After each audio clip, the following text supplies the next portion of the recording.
কেবল সরকার গঠনেই এই নির্বাচনের উদ্দেশ্য ছিল না।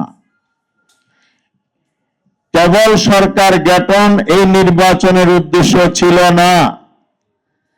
দেশের রাষ্ট্রের চারিত্রিক পরিবর্তন হচ্ছে এই নির্বাচনের উদ্দেশ্য। দেশে বৈষম্য হয়েছে, অবিচার হয়েছে, ফ্যাসিবাদ কায়েম হয়েছে, অধিকার কেড়ে নেওয়া হয়েছে, ন্যায় বিচার ছিল না, রাষ্ট্র কাঠামো, দেশের অর্থনীতি সবকিছু ধ্বংস করা হয়েছে, দেশে একটা আবর্জনার স্তূপ হয়েছে। সেই জন্য আমরা সংস্কারের দাবি, প্রতিশ্রুতি বিগত সরকার থেকে শুনেছি, রাজনৈতিক দলগুলো সে প্রতিশ্রুতির উপর জুলাই সনদে স্বাক্ষর করে জাতিকে আমরা অঙ্গীকার করেছি।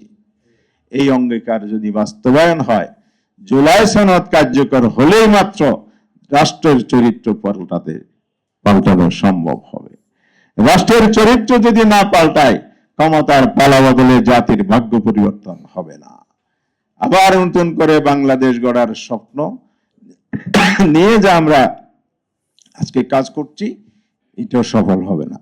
তাই আসুন, দেশে গণতন্ত্রের বিকাশ, ন্যায় বিচার প্রতিষ্ঠা, দুর্নীতি দুঃশাসন থেকে দেশকে বেরিয়ে আনা এবং সংসদীয় পদ্ধতির যে গণতন্ত্রের কালচার, সংসদের ভিতরেই সকল রাজনৈতিক কর্মকাণ্ড এবং দেশের সমস্যা সমাধানের জায়গা হিসেবে যদি আমরা পরিণত করতে পারি, তাহলে আমরা একটি সুন্দর বাংলাদেশ গড়তে।